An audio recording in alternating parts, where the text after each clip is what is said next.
This week's episode of Skeleton Crew is called You Have a Lot to Learn About Pirates, and in the end it turns out to be pretty accurate. This episode actually picks up where we left off. SM-33 has been disabled after trying to kill the kids that are all back on the ship, and KB is able to turn him back on. He's been restrained so he doesn't hurt anyone, and she fixes him so he won't hurt anyone and says that he was only doing that because those were the orders of his former captain, a legendary pirate captain named Attack Renaud. Oh, Captain Renaud. Well, what about it? What? Captain Renaud, Attack Renaud. Aye, the very same. So it turns out the ship they're on is the Onyx Cinder. It's his first time the ship has actually been named in the show, even though we've seen it other places on the internet. This pirate is one of the most infamous pirates in the galaxy. And he disappeared along with his crew trying to seek the lost treasure of At-Aten. According to SM-33, the captain had found the location to At-Aten, and he hid him deep in his lair on Skull Ridge Mountain on some planet. He says he can take them there. Then take us there. Aye, aye, Captain.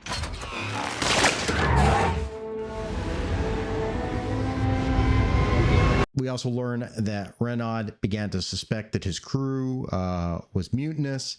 They did become greedy, apparently, and the crew tried to kill him. The first mate went mad with greed and challenged the captain. Oh no, what did Captain Renaud do? The captain's concubine betrayed him, stabbing him with his own dagger. So he ended up locking out the controls and basically killing all the crew and everyone by crashing into At-Aten. And this leads to the kids asking a very logical question, which kids would ask. What's a concubine? That's enough story time for now. And you know what? It truly makes sense. And this again goes to show, I think, that this is a kid show, because I can't imagine a 10-year-old kid would actually know what a concubine is. So, you know, it kind of works in that sense. We then get a scene where Wim is acting all mopey and everything because he's, you know, not really enjoying the adventure he thought he's going to have. He misses his dad. He wants to go home. And then, you know, Jod sits him down, and Jod kind of acts nice towards him and, you know, explains to him how he learned to you know, shut out all attachments and to focus on the reality of now, and then showed a little bit of a force display. Your focus determines your reality. You have vision. Embrace it. Those words should sound pretty familiar to anyone who has watched Star Wars before, since it sounds a lot like Qui-Gon was telling Anakin back in The Phantom Menace. Your focus determines your reality. Stay close to me, and you'll be safe. Anyway, Jod and the kids arrive at the planet where Skull Ridge Mountain is, and it turns out things are very different since when it was, Captain Renaud's lair. It's been changed into basically an adult entertainment spa and resort on the planet of Lanupa. Oh no, what's Lanupa? Lanupa? You brought us to Lanupa. It goes by many names. Yeah, so to me, basically, it sounds like they're on Risa from Star Trek, you know, a pleasure planet. And kids aren't allowed, so they decide, the kids aren't going to stay on the ship, of course, so they dress up in robes and everything and kind of look like Jawas, and Jod tells, you know, the hotel managers that they're the wise elders, and he's there to, you know, to take care of the wise elders, and we need a room, and we don't have any, you know, reservation, but here's some money to bribe his way in. What name is your reservation under?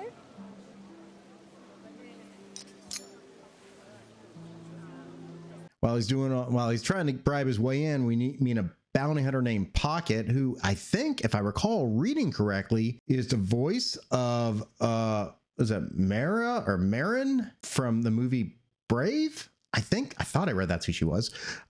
She comes in and calls him a name not Jod Nawood. Is that, oh God, is that not Jod, not Captain Silvo? What did she call him? Is that Dash Sington? in the flesh. Dash Senton. How many names does he have? I was going to say Dash Render. I think that's what the analogy was. So it's another alias that he has. Knowing that this is a bounty hunter, Jod pretty much immediately recognizes that he's going to be in trouble. The bounty's probably going to get called in on him. So he and the kids need to get moving pretty quickly on this planet, and decides basically just to bribe the hotel manager with all the Old Republic Dataris he has. No luggage, and we're in a hurry.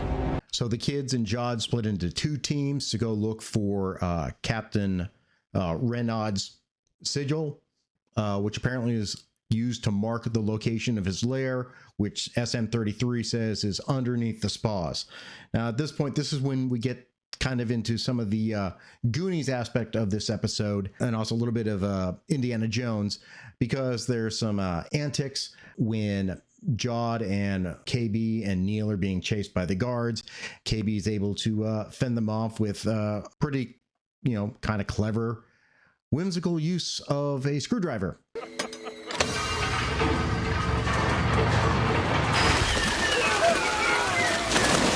Yeah, that kind of wackiness is, that seems very Goonie-esque.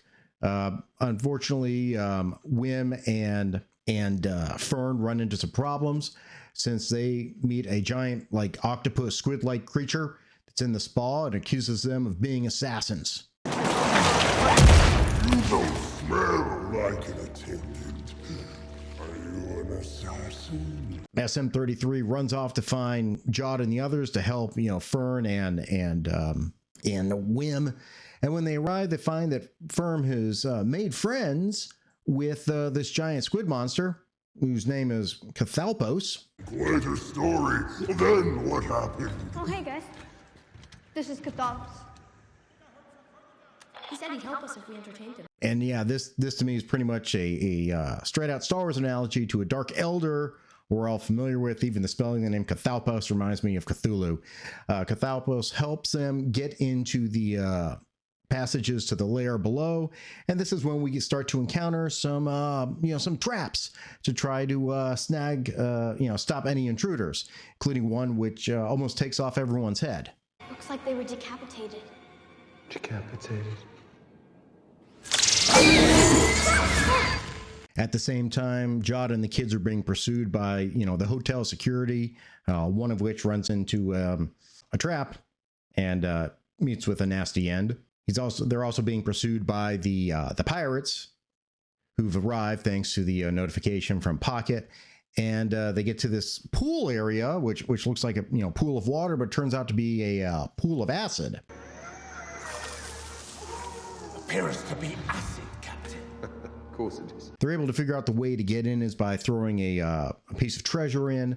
The pool, drains away, and then they're able to find their way into Captain Renaud's treasure lair, where you see all sorts of, treasure and valuable items that apparently he's collected over the years, including one item that attracts Wim's attention, and that's a lightsaber.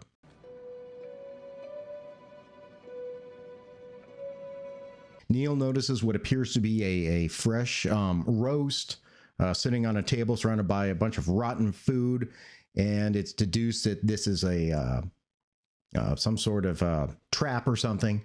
It actually triggers a trap door, but at the same time, when it's moved properly, it opens up a data port and a hologram, which shows the captain's log, and that's where we learn what the treasure of Aten really is. No one knows. It is the last Old Republic mint.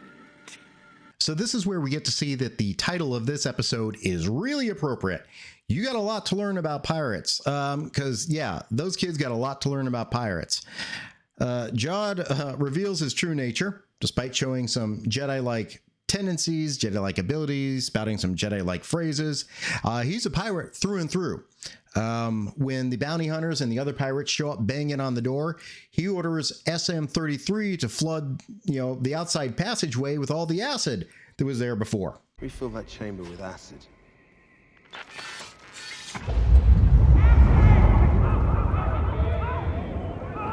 then he invokes the pirate code to take over as captain of the Onyx Cinder from Fern. I invoke my right to challenge the captain as per the code. What? The challenge is thrown. Hand-to-hand combat to the death. Yeah, that's right. A challenge to the death, which Fern really should yield, as Jod says she should do. But she does give an attempt to fight back, trying to swing some, looks like a giant candlestick or something at him. Jod uses what appears to be the Force. I don't know if he's actually a Force user or not. I don't know what's going on, but he appears to use the Force to knock that away. Grabs Fern, puts her like in basically a neck lock almost, and holds a knife to her throat. John,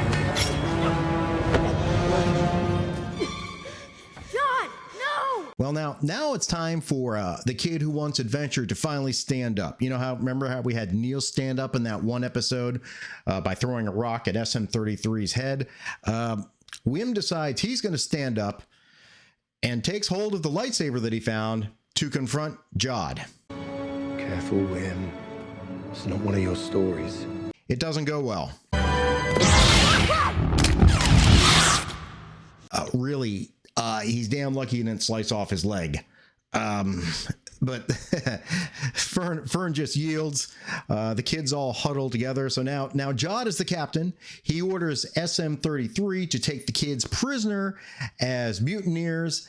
The kids realizing, we are actually, this guy is a Slimo, as Pocket said earlier in the episode. Hey kids, don't trust this Slimo. They decide to escape by triggering a trapdoor, dropping them below the pirate's lair to whatever's down beneath. We'll find out next episode, but this all ends with Jod looking at the lightsaber on the floor and basically using the Force to take hold of it.